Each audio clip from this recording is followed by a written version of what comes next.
Après la chute de la tour de Babel, les hommes se dispersèrent sur toute la surface de la terre, implantant des colonies à travers le monde. Certains allèrent au-delà des mers à bord de navires. Certaines nations gardent encore les noms que leur ont donnés leurs premiers fondateurs.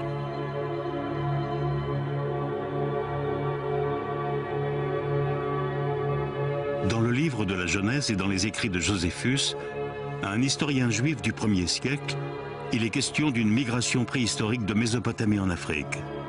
Seraient-ce les Mésopotamiens qui, en s'installant en Égypte, auraient donné naissance à la civilisation pharaonique? Au plus profond du désert oriental, le long des gorges qui relient la mer Rouge au Nil, nous avons découvert des milliers de pétroglyphes. Cette imagerie mythologique pourrait détenir le sens caché d'une incroyable aventure préhistorique. Est-il possible que derrière la légende biblique de la dispersion des nations se cache un véritable fait historique? Pour le savoir, nous nous enfonçons dans le désert oriental égyptien, vers l'île de la Flamme où les dieux égyptiens sont nés.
Durant la dernière décennie, toute une série de missions archéologiques ont été menées dans le désert pour explorer les vastes étendues sableuses et montagneuses situées entre le Nil et la mer Rouge.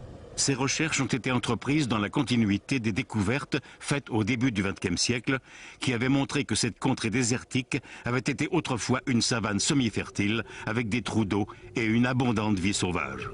Des milliers de dessins préhistoriques gravés dans la roche figurent des animaux de toute taille et de toute forme.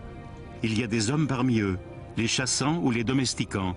Plus surprenant, on retrouve des images de bateaux un peu partout sur ces rochers et falaises de l'oued égyptien. La période prédynastique, c'est-à-dire l'ère préhistorique qui conduit à la fondation de la première dynastie d'Égypte, reste un mystère pour les égyptologues. Il n'y a pas d'archives historiques de cette période, tout simplement parce que l'écriture n'en était qu'à ses balbutiements. Il n'y avait pas encore de récits tels qu'on les connaît aujourd'hui. Les historiens doivent alors s'appuyer sur l'étude des tombes et de ces remarquables dessins gravés dans la roche du désert pour reconstruire le passé de l'Égypte avant l'avènement des premiers pharaons. Selon moi, il existe une autre source d'information qui, bien interprétée, peut mettre en lumière cette ère mystérieuse de la Genèse égyptienne. La religion et l'iconographie royale des pharaons se réfèrent à un âge où dieux et rois légendaires ont apporté la civilisation à l'Égypte.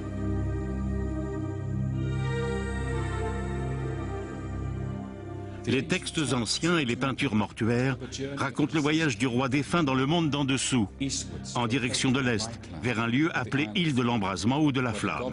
Les dieux y sont nés et l'esprit du pharaon peut y renaître avec le soleil levant. C'est l'une des images les plus puissantes du système de croyance pharaonique.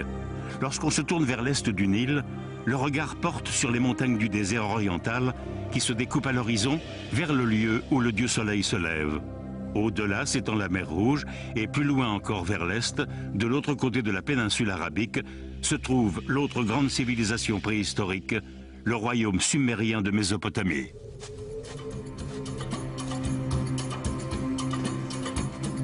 Regardez-moi ça, c'est magnifique. Ces embarcations à haute proue gravées dans le désert indiqueraient-ils un rapport entre l'Égypte et l'Irak? Serait-elle un trait d'union qui nous permettrait de lier les deux premières grandes civilisations humaines? Au moment où ces bateaux à haute proue sont gravés dans la roche du désert, des tombes d'une nouvelle peuplade apparaissent sur des sites comme Hierakonpolis et Nagada. On retrouve tout un ensemble d'objets nouveaux dans les tombes de guerriers, dont des poteries peintes montrant des bateaux avec des guerriers aux bras levés ou arborant une paire de plumets, les mêmes que l'on trouve gravés dans la roche du désert. Une nouvelle arme apparaît pour la première fois, des massues piriformes.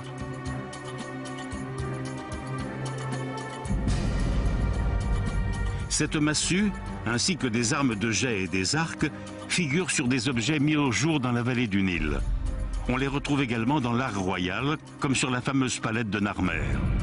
Peu après l'apparition de ces objets, les premiers pharaons prennent le pouvoir en Égypte, soutenus par une élite appelée les suivants d'Horus.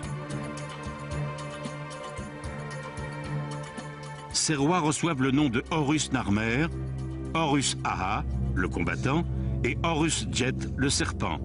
Plus tard, une légende attribuera l'unification de l'Égypte à Horus, le dieu de Hierakonpolis.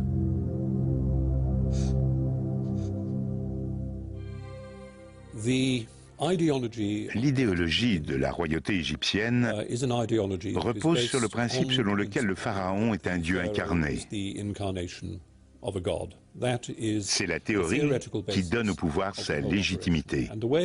Pour mettre cela en place, il faut reprendre ce qui a été fait à Hierakonpolis et affirmer que le pharaon est l'incarnation du grand dieu de la cité. C'est une idée qui a prévalu à travers toute l'histoire égyptienne. Tous les rois d'Égypte portent un nom d'Horus. Il n'est pas seulement question de l'iconographie primitive pharaonique, mais aussi d'objets et de matériel découverts par les archéologues et dont les origines sont clairement mésopotamiennes. Il y a par exemple cette sculpture figurant un homme barbu enturbané, des seaux cylindres, des figurines zoomorphiques, des vases de céramique à anses percées, tous caractéristiques de la culture mésopotamienne archaïque. Il y a également un lapis-lazuli d'Afghanistan. Il apparaît donc que les tombes de la fin de la période prédynastique témoignent d'un contact entre l'Égypte et les contrées de l'Est, contact qui serait au cœur des développements rapides survenus à cette époque sur les rives du Nil. De grands spécialistes ont suggéré qu'une nouvelle race, venue du sud de l'Irak, serait arrivée en Égypte, apportant avec elle un savoir technologique plus avancé et de nouvelles idées. Elle serait le catalyseur de la civilisation primitive égyptienne et de son évolution à venir. Et c'est elle qui aurait donné naissance à la race dynastique des rois. De nos jours, cette théorie est considérée comme dépassée, controversée, voire embarrassante. Les érudits évitent d'entrer dans le débat des origines de la race dynastique. Mais les preuves archéologiques fournies par des personnes comme Petrie et Winkler veulent bien dire quelque chose. Petrie était indiscutablement un génie absolu. Il a vu très clairement ce qu'il fallait faire pour répondre à des questions de première importance, relatives au départ à l'Égypte.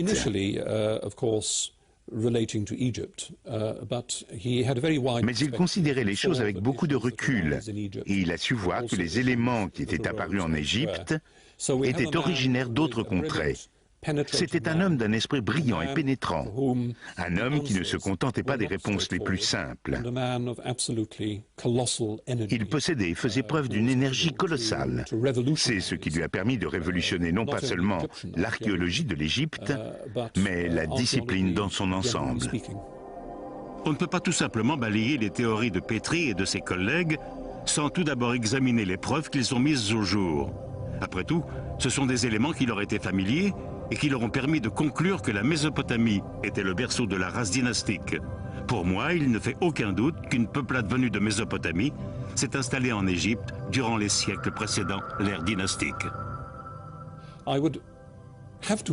J'insiste sur le fait qu'il n'y a aucune raison au monde de nier la possibilité de la venue de Sumériens en Égypte à la fin de la période prédynastique, ou même au début de la période dynastique. C'est une théorie tout à fait envisageable du point de vue de la raison. Les gens avaient des jambes et des ânes et ils se sont tout simplement déplacés. Mais à cette étape initiale de l'histoire humaine, 1000 ans avant les grandes civilisations de Babylone et d'Assyrie, quels étaient les habitants du pays entre les deux fleuves? La réponse, les Sumériens, une peuplade mystérieuse décrite par les spécialistes comme les fondateurs de la civilisation humaine, bien qu'ils ne sachent pas exactement dater l'apparition des premiers Sumériens dans les archives archéologiques. L'existence d'une culture pré-sumérienne dans le sud de l'Irak fait encore débat. Ce sont donc peut-être ces peuplades pré-sumériennes qui ont bâti les premières cités et qui ont inventé l'écriture. Les objets étrangers trouvés en Égypte semblent avoir été façonnés durant la période d'Uruk, ainsi nommée d'après la cité d'Uruk, un pôle urbain central au 4e millénaire avant notre ère. Il y a tellement d'objets mésopotamiens découverts dans les sables d'Égypte qu'on peut considérer comme certain que les deux civilisations sont entrées en contact. On peut affirmer qu'il y a sans doute eu un lien avec la Mésopotamie, que ce soit par des échanges commerciaux ou par le contact direct avec des Mésopotamiens venus en Égypte et plus particulièrement en Haute-Égypte. Quelle serait la portée de cette influence? Aurait-il apporté avec eux des idées et des idéologies qui ont influencé de façon significative le développement d'un État pharaonique en Égypte? Il n'y a pas que de petits objets qui m'ont convaincu d'une relation significative entre la Mésopotamie et l'Égypte. L'architecture royale égyptienne elle-même semble être à l'image des monuments de la première grande civilisation humaine.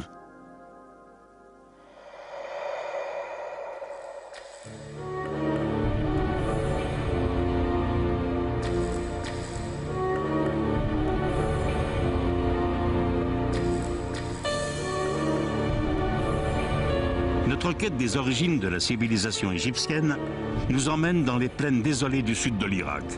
C'est là que les premières grandes cités sumériennes ont prospéré aux alentours de 3000 avant notre ère.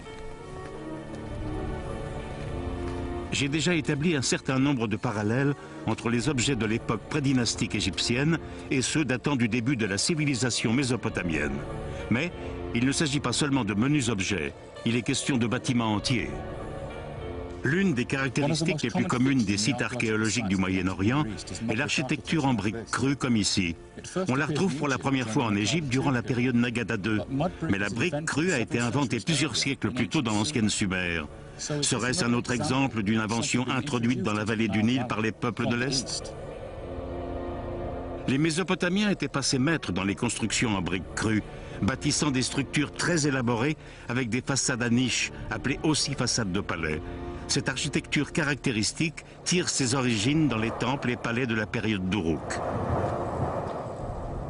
Or, ce même style architectural apparaît soudainement en Égypte, moins de 2 générations plus tard, pour devenir un symbole du pouvoir pharaonique. Plus tard, les tombes monumentales de la première dynastie à Saqqara présentent des façades très sophistiquées ornées de niches. Comment une structure aussi complexe a-t-elle pu être inventée en 2 lieux différents au même moment? L'exemple le plus frappant du développement de l'architecture des façades à niches se retrouve dans l'un des premiers grands monuments en pierre de l'histoire, le complexe de la pyramide à degrés du pharaon Djoser, qui marque le début de l'ère des pyramides. L'aspect le plus spectaculaire de ce bâtiment est la façade à niches très élaborée qui ceint le complexe. La cité funéraire de Djoser est une réplique en pierre des édifices de l'Ancien Empire, construit en roseau et disparu depuis longtemps. Ce bâtiment à toit voûté rappelle les habitations en roseau, connues dans le monde arabe sous le nom de moudif ou maison des hôtes. Il semblerait qu'il soit fait sur le même modèle. Les bâtiments rituels, comme les moudifs, sont construits avec des arches et des bottes de roseau. On en trouve dans le sud de la Mésopotamie, et ce jusqu'à aujourd'hui. Je pense qu'en voulant reprendre ce style architectural avec des briques crues, on aura tendance à créer des niches à degrés plutôt que de recréer l'arrondi des colonnes de roseau. Selon moi, les façades à niches ont été construites au départ pour imiter l'architecture de roseau. Ainsi, ce que nous voyons au premier temps de l'Égypte et dans le sanctuaire de la pyramide à degrés correspond à l'architecture de roseaux, transposée en briques et en pierre. La structure reste identique aux moudifs de l'Irak ancien et contemporain.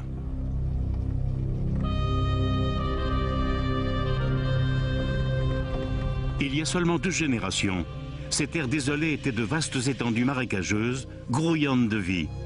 Saddam Hussein a entrepris de grands travaux d'assèchement des marais afin de pouvoir contrôler les Arabes des marais, une tribu indépendante. Les marais de roseaux de Soumer avaient jusque-là traversé les millénaires presque intacts.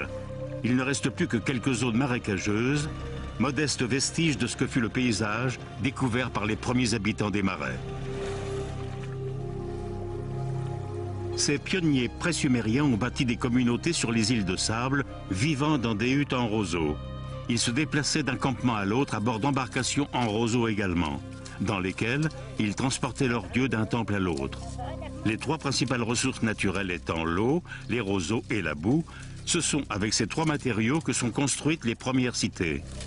C'est avec ces roseaux, des berdis, que les Arabes des marais construisent encore de nos jours leurs habitations et leurs moudifs cérémoniaux, à l'instar de leurs précurseurs sumériens.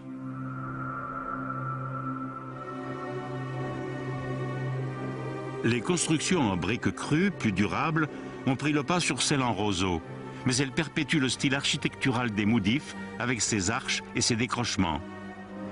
L'architecture des façades à niches apparaît d'abord à Uruk et ensuite seulement en Égypte. Ainsi, comme toutes les innovations étrangères, l'architecture monumentale est introduite en Égypte via l'Irak. Les motifs de façade de palais et la royauté égyptienne sont inextricablement liés depuis les premiers temps. Nous savons que les origines des façades à Rodan, des grands mastabas, à Saqqara et ailleurs, ainsi que ceux des palais funéraires d'Abydos, viennent d'Uruk, en Mésopotamie. Maintenant, pourquoi les premiers rois d'Égypte ont-ils décidé de s'identifier à cette caractéristique? Pourquoi adopter un élément sumérien dans le sérek, le rectangle entourant le nom le plus sacré du roi, c'est-à-dire son nom d'Horus, le dieu incarné? C'est pourtant un symbole crucial de l'Égypte. Ce sérek avec un motif de façade de palais nous fournit la preuve d'un lien culturel fort entre les rois d'Égypte et les monarques de Soumer. L'association du faucon avec le sérek est tout à fait évidente.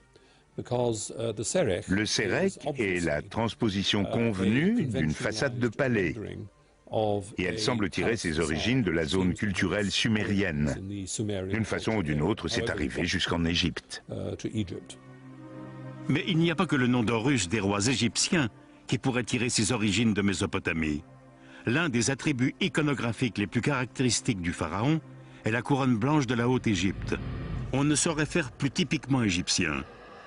Il symbolise le pouvoir divin conféré aux rois et aux dieux. Il serait donc surprenant de trouver cette couronne dans l'art sumérien archaïque. Pourtant, la couronne blanche des pharaons était portée par les premiers rois mésopotamiens. Je trouve ça absolument fantastique. C'est l'empreinte d'un saut-cylindre. En fait, c'en est une copie. L'original est au Louvre, je crois. Examinons-la en détail. Ce personnage, le monarque, porte une couronne blanche sur la tête, une couronne blanche égyptienne. Et que voit-on derrière lui? 2 symboles qui apparaissent également sur la palette de Narmer, le MM et cette sorte d'étoile. Pourtant, l'emblème derrière lui est un croissant de lune, comme on en voit en Mésopotamie. Cela ouvre des perspectives très intéressantes. Ces migrants venus de l'Est ne seraient pas seulement des habitants, mais aussi des monarques. Et que penser de celle-ci? Sur cette empreinte de saut-cylindre, on voit 2 emblèmes typiquement mésopotamiens. Mais il y a au-dessus 2 hiéroglyphes égyptiens, le symbole K et le hiéroglyphe Me. On voit donc 2 hiéroglyphes égyptiens sur des emblèmes figurés sur un saut-cylindre mésopotamien. Ainsi, tous les indices d'un lien entre l'Est et l'Ouest ne se trouvent pas qu'en Égypte. Les terres qui bordent le golfe Persique recèlent leurs propres secrets, lesquels pourraient donner un éclairage nouveau sur la naissance de la civilisation moyen-orientale. Regardons de plus près ce qui se passe en Mésopotamie pendant la période prédynastique égyptienne, c'est-à-dire avant l'apparition des premiers pharaons. Quand les habitants du pays des pharaons prennent la voie de la civilisation, les Sumériens, que je préfère appeler pré-sumériens, ont déjà bâti de grandes cités avec de somptueux complexes religieux. Ces premiers Mésopotamiens vénèrent de nombreux dieux, chaque cité possédant sa propre divinité.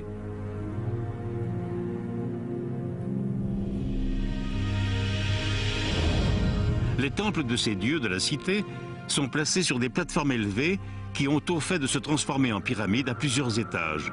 Ce sont les ziggourats.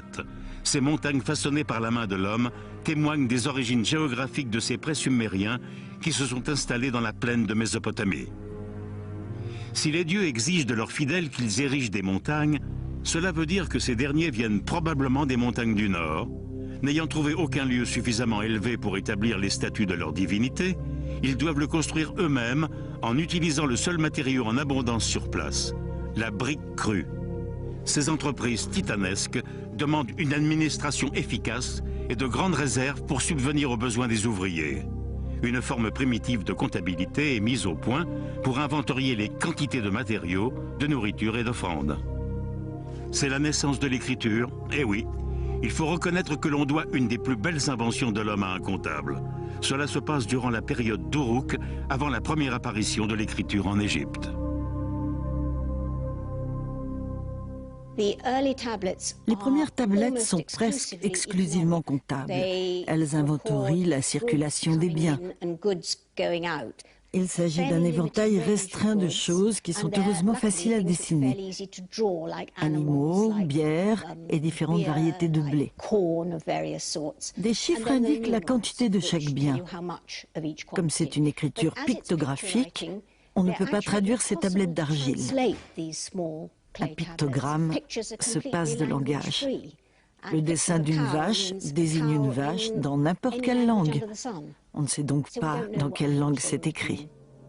On dit communément que l'écriture cunéiforme de Mésopotamie n'a rien à voir avec les hiéroglyphes égyptiens. Par conséquent, ils ne peuvent avoir d'origine commune. Quoi qu'il en soit, les premières tablettes d'Uruk ne présentent pas encore de signes en forme de coin, mais des dessins dessinés à la pointe d'un roseau, tout comme les hiéroglyphes égyptiens. L'écriture cunéiforme est l'aboutissement de l'abstraction progressive de ce système de pictogrammes primitifs, plus réaliste, mais plus long à tracer. Il n'y a donc rien qui nous empêche de supposer une origine commune des deux cultures.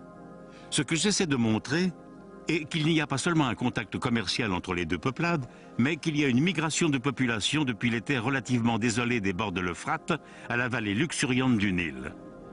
Pour mettre cela en évidence, je vais examiner les légendes et mythes, les histoires de la première fois, comme les Égyptiens eux-mêmes appellent la période prédynastique. Il y est question de dieux venant de l'Est, apportant avec eux savoir et sagesse ésotérique.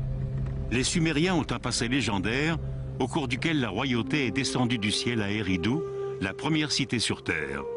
Bien qu'on ait du mal à se le représenter aujourd'hui, l'archéologie a révélé qu'un imposant temple à terrasse a été construit ici, sur une île, au milieu des marécages.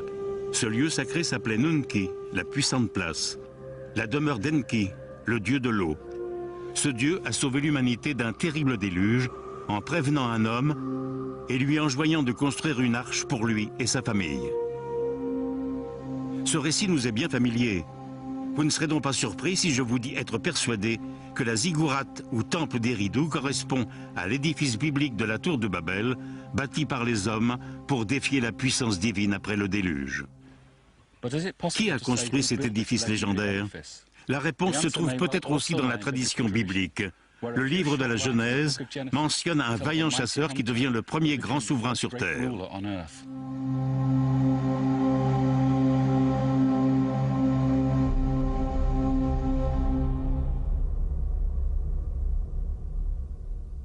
Voici la descendance des fils de Noé.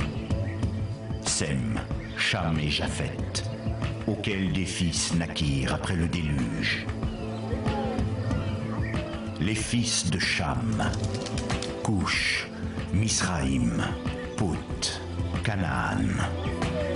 Couche engendra Nemrod, qui fut le premier potentat sur terre. C'était un vaillant chasseur devant Yahvé. Ainsi, selon la Genèse, le roi Nemrod, le vaillant chasseur, règne après le grand déluge. Nemrod est intimement lié aux grandes cités sumériennes. Un compte-rendu plus détaillé de la vie de Nemrod se trouve dans les écrits de Joséphus, le grand historien juif du 1er siècle après Jésus-Christ. Dans son ouvrage Antiquité judaïque, il dit que c'est Nemrod qui fait construire la tour de Babel, et il nous explique pourquoi. C'est Nemrod qui incita la population à offenser et défier Dieu. Il était le petit-fils de Cham, fils de Noé. Il fit le serment de se venger de Dieu si ce dernier voulait encore une fois noyer la terre sous les eaux. Pour cela, il allait élever une tour si haute que les eaux ne sauraient l'atteindre. C'est ainsi qu'il se vengerait de Dieu pour avoir anéanti ses ancêtres. Afin d'être en mesure d'identifier le personnage historique derrière la figure légendaire de Nemrod et de dater la construction de la tour de Babel, nous devons localiser et dater le déluge lui-même. En dehors de la Bible, on retrouve la légende du déluge dans plusieurs textes cunéiformes, dont le plus célèbre est l'épopée de Gilgamesh. Sur la tablette 11 de la saga, le héros Gilgamesh rencontre le Noé mésopotamien qui a reçu l'immortalité des dieux. Gilgamesh est un roi d'Uruk de la période dynastique archaïque. Étant donné que le déluge relève déjà de la légende à son époque, il doit avoir eu lieu avant la période dynastique archaïque. À quel moment précisément de ce temps préhistorique le déluge a-t-il eu lieu? Un archéologue anglais célèbre a pensé avoir trouvé la réponse. Sir Leonard Woolley a fouillé le site d'Ur, la cité sumérienne. Il a mis au jour les riches tombes royales de la période dynastique archaïque qui correspond approximativement à l'époque de Gilgamesh. Ces découvertes au début des années 1930 ne se résument pas à cela. En fouillant à une grande profondeur, son équipe tombe sur une couche stérile de vases de plusieurs mètres d'épaisseur entre deux niveaux d'occupation. Dans cette couche de vases, il n'y a aucun fragment de céramique ni aucun signe d'occupation humaine. Devant la perplexité des archéologues, la femme de Woolley fait remarquer d'un ton léger « Enfin, mon cher, il s'agit du déluge, tout simplement. » Cette couche de vase déposée par les eaux se trouve en dessous de la strate correspondant à la période d'Uruk, temps de la construction des premières ziggourats. En d'autres mots, les premiers temples à terrasse de Mésopotamie sont construits peu après le déluge d'Ur. De nos jours, les érudits ne sont pas vraiment convaincus du rapport entre la trace de crue et le déluge biblique. Il n'y a pas d'indice archéologique d'un déluge universel dans le sud de l'Irak. Nous avons cependant des dépôts archéologiques qui sont le signe d'un certain nombre de petites inondations localisées à différentes périodes historiques. Nous devons peut-être à l'amplification et à la distorsion des souvenirs de ces inondations la légende du grand déluge telle qu'elle est racontée dans la Bible ou dans l'épopée de Gilgamesh. Je n'essaie nullement de prouver que le déluge universel ou biblique a eu lieu. Je veux simplement montrer que dans cette région, une série d'événements d'ordre naturel et humain a pu provoquer la migration d'habitants de Mésopotamie vers l'Égypte. La littérature épique dit que le grand mur d'Uruk a été construit par Gilgamesh. Des fouilles ont montré que ce mur a été édifié durant la première phase de la période dynastique archaïque, communément appelée Da-1. Sur la chronologie, on peut voir que Da-1 arrive des siècles après la période correspondant au déluge, découvert par Woolley. La liste des rois sumériens situe le déluge plusieurs générations avant Gilgamesh, ce qui correspond approximativement à la période de l'épaisse couche de vase des sous-sols d'Ur. Madame Woolley aurait-elle vu juste? Si tel est le cas, cela signifierait que l'époque de Nemrod et de la tour de Babel se situe entre ces deux points de repère, à savoir durant la période d'Uruk, avec ses temples à terrasse et ses façades à niches décorées avec ses magnifiques mosaïques coniques. Pendant cette même période, la figure du prêtre roi prédomine. Pourrait-il être le souverain qui se cache derrière la légende de Nemrod, le vaillant chasseur et constructeur de la tour de Babel? Voyons ce que nous savons sur ce prêtre roi anonyme. il est tout d'abord présenté comme un chasseur, tuant des lions avec une lance et un arc. Puis on le voit adorer la déesse Inanna d'Uruk, apportant des offrandes à son temple, voyageant à bord d'un bateau à haute proue, emportant avec lui son autel sur le dos d'un bœuf. Et surtout, il apparaît en Égypte, gravé sur le manche du poignard de Gebel el-Arak. Quel est ce mystérieux roi d'Uruk que l'on retrouve sur un prestigieux objet égyptien? La liste des rois sumériens situe la première dynastie d'Uruk juste après le déluge et désigne Enmerkar comme le deuxième roi. Ce souverain est proclamé comme étant celui qui a amené la déesse Inanna des montagnes pour lui construire un temple à Uruk. Puis, il en a fait bâtir un autre à Eridu, qui serait très probablement celui du temple d'Enki, le prototype de la ziggourate. Autrement dit, il aurait bâti le premier temple à terrasse. Enmerkar semble pouvoir correspondre au Nemrod de la Bible, le constructeur de la tour de Babel. Le problème est de pouvoir confirmer l'identification d'un roi sumérien mythique avec un souverain biblique légendaire. Mais je détiens peut-être une réponse. La solution au problème repose dans le nom sumérien En-mer-kar, roi d'Uruk. La dernière syllabe kar est un mot sumérien qui correspond à l'akkadien abilom, signifiant chasseur.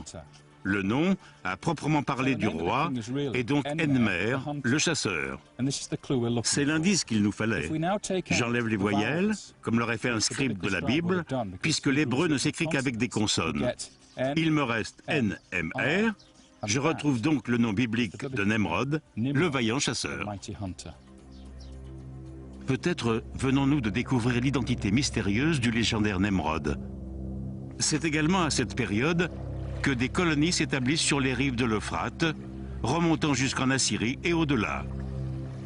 Il apparaît que les Mésopotamiens, des marais du sud, migrent également vers de nouvelles et lointaines terres habitables.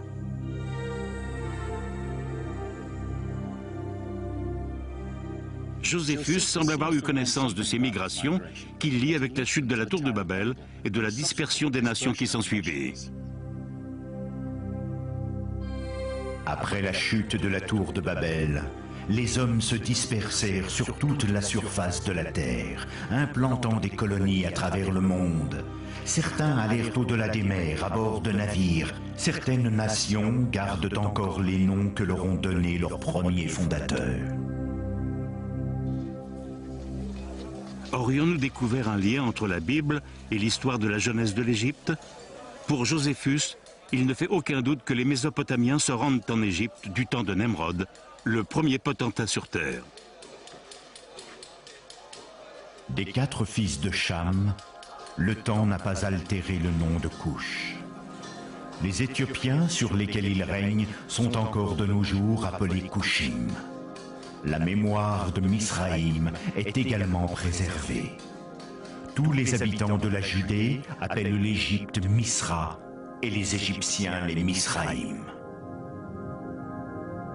En arabe, l'Égypte s'appelle encore aujourd'hui Misra ou Masr. En hébreu, Mizraïm veut tout simplement dire descendant de Misra. J'ai émis l'hypothèse selon laquelle le contact entre la Mésopotamie et l'Égypte se serait fait par voie maritime en contournant la péninsule arabique. Mais il n'est pas facile d'en convaincre les spécialistes.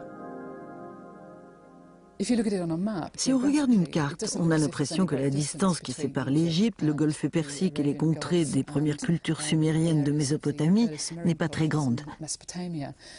Mais techniquement, cela représente une très grande distance.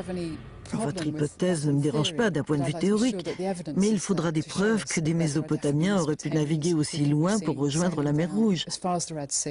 Une fois parvenus à la mer Rouge, la question des contacts à travers les wadis a déjà été tranchée. La voie, en effet, était grande ouverte. La question est de savoir comment ils auraient rejoint la mer Rouge en contournant la péninsule. C'est sur ce point qu'il faut s'interroger. Était-ce possible? Et si oui, est-ce que cela a été fait? Et dans quel but? Nous devons confronter les avis de différents spécialistes pour déterminer s'il y avait des obstacles majeurs à un itinéraire par voie maritime. Il devait certes y avoir des bateaux pour une navigation en mer, mais ils n'étaient pas très gros, et par conséquent, ils ne pouvaient pas transporter beaucoup de réserves de nourriture et d'eau potable. L'hypothèse serait un voyage par étapes, avec des arrêts tous les 2 jours environ. Du cabotage. Exactement, le long de la côte.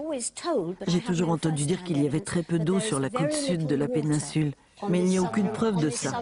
Ce détail pourrait s'avérer crucial. Je me suis renseigné sur les courants marins. Il y a un courant qui descend de l'Inde en période de mousson. Et comme les vents tournent en mer Rouge à certains moments de l'année, la navigation devient possible du sud vers le nord. C'est donc faisable d'un point de vue strictement navigable. Pouvait-il se ravitailler le long de la côte? C'est un autre problème. La question de l'eau est cruciale si l'on veut mettre en évidence un itinéraire maritime depuis la Mésopotamie. Mais il ne faut pas oublier qu'on ne peut pas s'appuyer sur les conditions naturelles actuelles pour déterminer celles d'une époque aussi lointaine. Il serait insensé de prétendre connaître aussi bien la disponibilité en eau autour de l'Arabie Saoudite de nos jours qu'en l'an 3200, 3000 ou 2900 avant notre ère. Ça n'a aucun sens. Je crois que nous sous-estimons l'importance de la navigation maritime dans le monde préhistorique. Peut-être, en effet, était-il plus facile et plus sûr de contourner la péninsule arabique par cabotage que de s'aventurer en caravane à travers des territoires truffés de bandits. Quand on réfléchit sur les moyens de transport de l'Antiquité, il faut garder en tête que le transport de biens par mer était de loin la meilleure solution. On pouvait alors transporter plus de marchandises tout en réduisant les risques. J'imagine que si un marchand avait le choix entre la voie terrestre et la voie maritime, il choisissait la voie maritime. Ce serait en Haute-Égypte que la civilisation pharaonique aurait ses origines. C'est également là que l'on a retrouvé le plus d'objets mésopotamiens. Tout cela concourt à supposer un contact par le sud et non par le nord. Sans compter que c'est dans le désert qui borde la Haute-Égypte que se trouvent les pétroglyphes représentant des bateaux à haute proue. J'aurais pensé que les bateaux à haute proue étaient plus adaptés à une navigation en mer plutôt que les bateaux en forme de croissant trouvés en Égypte pour circuler sur le Nil. Ceux qui semblaient destinés à la navigation en mer ont une proue et une poupe plus hautes. Il y a peut-être une différence fondamentale dans la conception des bateaux selon qu'ils devaient naviguer sur une rivière ou en mer. Une étonnante découverte est faite au Koweït, à seulement quelques kilomètres des cités sumériennes d'Eridu et d'Ur. Lors de nos campagnes de fouilles au Koweït, nous avons peut-être trouvé les premiers vestiges des premiers bateaux pouvant naviguer en mer. Mais encore une fois, ce ne sont que des fragments. Nous avons ce modèle réduit de bateau en argile. Ce qui est encore plus enthousiasmant, ce sont des morceaux de bitume couverts de bernacles d'un côté. La présence de ces coquillages permet de conclure à une immersion prolongée dans l'eau de mer. De l'autre côté, on aperçoit des marques horizontales faites par les roseaux. Nous savons que la plupart des premières embarcations étaient faites de bottes de roseaux attachées les unes aux autres. Puis l'extérieur de la coque était enduit de bitume pour la rendre étanche. Mais ce n'est pas tout ce que le professeur Crawford et son équipe ont trouvé au Koweït. Sur votre site au Koweït, vous n'avez pas seulement trouvé ces morceaux de bitume avec des empreintes de roseaux, vous avez également découvert de l'obsidienne. D'où a-t-elle pu venir? Nous n'avons pour l'instant fait analyser qu'une seule pièce. C'est un petit échantillon, il y en a très peu. Nous devons en avoir entre 15 et 20 petits bouts. Nous devons en faire analyser plus. Celle qui a déjà été étudiée vient d'Arabie de l'Ouest ou du Yémen, ce qui est très surprenant. En effet, la seule obsidienne de cette bande côtière ayant été analysée vient de la région à laquelle vous vous attendez, à savoir l'Anatolie. La découverte d'obsidienne du Yémen dans un contexte archéologique mésopotamien ouvre des perspectives fascinantes. Dans cette vitrine, il y a des fragments d'obsidienne exhumés à Nagada par pétri. Or, cette roche volcanique noire ne se trouve pas en Égypte. D'où vient-elle? Vous n'êtes pas sans savoir qu'au musée de Petri, il y a des fragments d'obsidienne trouvés à Nagada en Égypte. J'aimerais obtenir l'autorisation de faire analyser un des fragments par le même laboratoire que vous. S'il s'avère venir aussi du Yémen, on aurait là un cas de figure très intéressant. Comment, en effet, serait-il passé d'Arabie en Égypte? C'est là la grande question. Ce serait très intéressant. Il y a donc des hypothèses archéologiques à étudier. Elles seront peut-être en mesure de confirmer un itinéraire par le sud pour entrer en Égypte via le désert oriental. La mythologie égyptienne recèle un indice encore plus intéressant qui vient des temps immémoriaux, quand l'Égypte tenait des abysses de l'eau, appelés les eaux de Noun. Ici, au temple d'Edfu, au-dessus du Pranaos, on voit une scène connue seulement de quelques égyptologues et complètement délaissée par les touristes et les guides. Elle décrit le roi d'Égypte debout devant le monticule originaire. Tout près de lui, Horus, le dieu faucon, est perché sur des roseaux.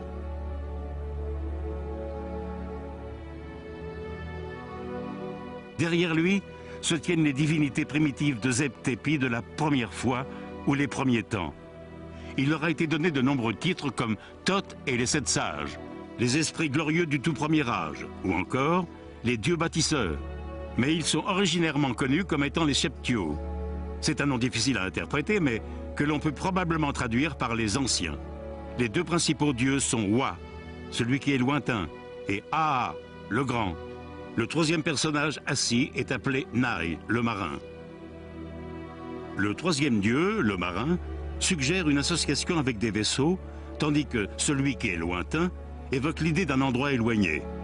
Après avoir mis en évidence les liens avec le livre de la Genèse, il est très intéressant de découvrir que dans les traditions littéraires de Mésopotamie, le héros du déluge est appelé « celui qui est lointain », car c'est également le sens du nom égyptien Horus.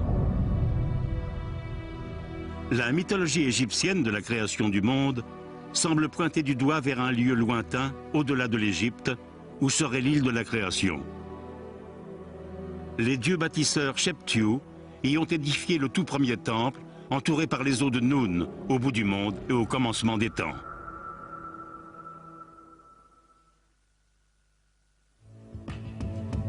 Nous sommes de retour dans le désert oriental, à la recherche de traces indiquant que les hommes des temps prédynastiques étaient capables de s'orienter à travers ces terrains difficiles. Il suffit de s'avancer dans n'importe lequel de ces wadis pour découvrir d'incroyables pétroglyphes gravés par ces esprits éphémères du désert. Personne n'a vu ces traces du passé depuis que Hans Winkler les a découvertes dans les années 1930. Il ne mesurait pas alors la portée de sa découverte. Ces vestiges sont remarquables dans tous les sens du terme. L'équipe de l'étude a mis en évidence plusieurs gravures qui s'avèrent être des cartes antiques. Elles servaient à se repérer à travers ce dédale de gorges, indiquant les points d'eau et les territoires sacrés de chasse en direction du Nil et depuis le Nil. Voici la carte du site 17 de Winkler. Maintenant, elle est très sombre. On ne distingue presque plus rien à la surface de la roche. On voit des dessins plus clairs ici. Ils datent de l'ère prédynastique. Ceux-ci doivent donc être plus anciens. Je vais essayer de vous les montrer. On a le Wadi El Atwani qui descend et qui fait une boucle par ici. Si vous suivez mon doigt, vous verrez jusqu'où il va.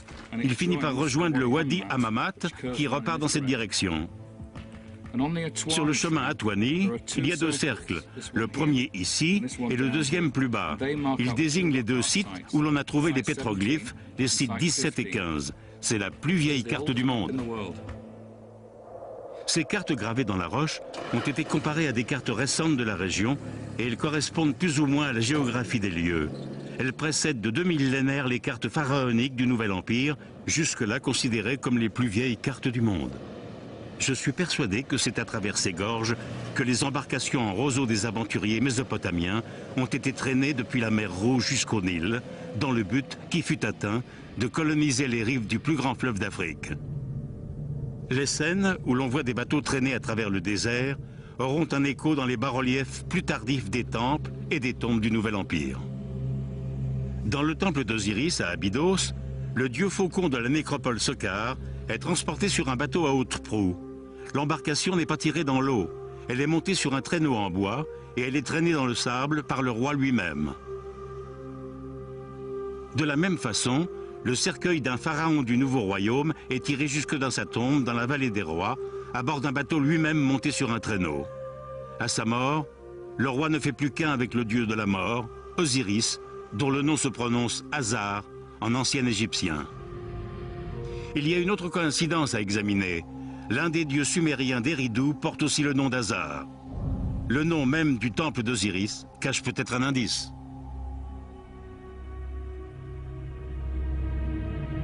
Abydos est un mot grec pour transcrire le hiéroglyphe égyptien Abdou qui se prononçait Abzou.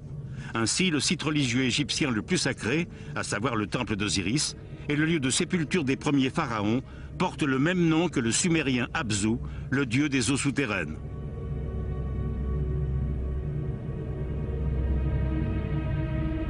Les Égyptiens ont également un nom pour désigner les eaux du chaos, à partir desquelles l'île de la création a été formée.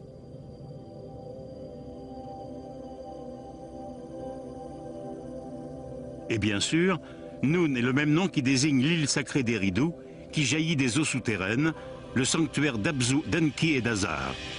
Il semblerait que les pharaons aient longtemps perpétué la mémoire de leur mère patrie et de leur dieu. Une île de sable appelée Nunki, la terre du Tout-Puissant, où sont nés les dieux ainsi que les civilisations de Mésopotamie et d'Égypte.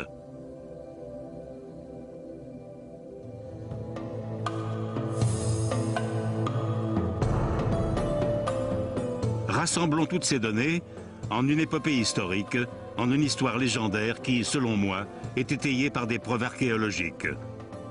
Il y a 6000 ans, les hommes construisent la première cité sur Terre au nord du golfe Persique, dans les marais du sud de l'Irak. Cette cité s'appelle Eridu. C'est ici que gouvernent les premiers rois. À quelques kilomètres de là, vers l'ouest, les cités d'Uruk et d'Ur sont fondées par des rois héros, parmi lesquels Enmer le chasseur, qui apparaîtra plus tard dans la Bible sous les traits de Nemrod, le vaillant chasseur. Son règne commence après le grand déluge, et c'est lui qui fait ériger dans l'enceinte d'Uruk un somptueux temple orné de mosaïques coniques colorées.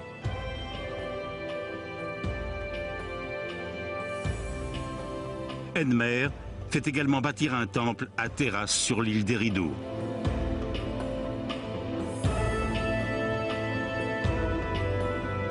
Ce temple, entouré par les eaux de Noun, va devenir l'archétype mythique des temples égyptiens. Dans le récit biblique, il deviendra la légendaire tour de Babel. Un peuple nouveau commence à s'implanter dans le sud de l'Irak. Il parle une langue différente, d'où la légende de la confusion des langages. Un euphémisme biblique pour indiquer des conflits entre les indigènes mésopotamiens et les nouveaux venus sumériens.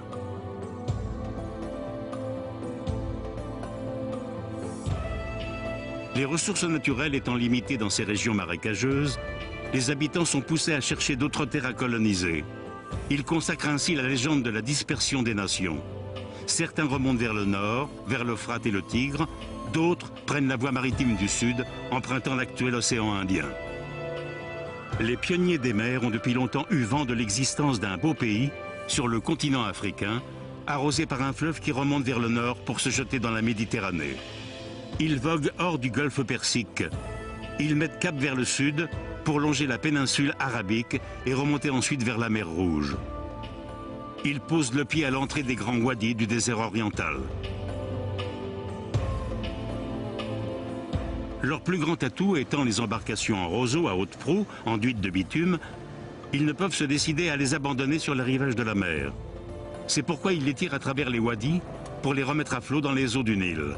Avec leurs bateaux à haute proue et leurs masses piriformes, les envahisseurs se battent contre la population locale et prennent le pouvoir en Haute-Égypte.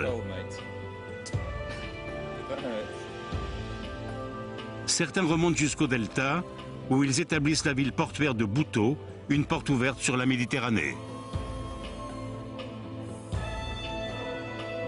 Des vestiges de leur temple sont exhumés sous forme de cônes de couleur, semblables à ceux qui ornaient le temple d'Uruk. Le livre de la Genèse associe ces colonisateurs mésopotamiens au fils de Cham, l'un des 3 fils de Noé. Couche donne son nom à l'antique royaume de Couche, le long de la partie supérieure du Nil, l'actuel Soudan. Selon la Bible, celui qui les dirige vers l'Égypte est Misraïm, lui aussi fils de Cham. Ce nom perdure encore de nos jours dans la langue arabe pour désigner l'Égypte. Pout, le 3e fils légendaire de Cham, pourrait évoquer la lointaine Mésopotamie aux colons installés à Bouto, dans le delta du Nil. L'archéologie seule ne saurait nous dire si les premiers rois d'Égypte étaient des étrangers venus de l'Est. Peut-être que les fils de Cham, à bord de leur nef à haute proue, se sont alliés à des chefs indigènes. Il y aurait alors eu des Mésopotamiens derrière le trône de Haute-Égypte. Ils auraient apporté leur technologie et leur idéologie, donnant ainsi naissance à la civilisation pharaonique. Je pense, pour ma part, que les générations suivantes d'Égyptiens ont conservé le souvenir de ces visiteurs comme étant les suivants d'Horus, les divins Sheptiou. Ces bâtisseurs originaires venaient de la terre de lumière, où étaient nés les dieux, et où le pharaon retournait pour sa glorieuse renaissance au soleil levant, émergeant de la mythique île de la Flamme. Au cours de cette passionnante aventure, nous avons révélé deux traditions différentes sur les origines de la civilisation égyptienne. Toutes deux relèvent de la légende, mais les légendes elles-mêmes se fondent peut-être sur de véritables événements historiques. Les suivants d'Horus et les fils de Cham sont-ils les mêmes personnages? Nous ne le saurons probablement jamais. Mais qui sait quel secret le désert oriental peut encore nous dévoiler?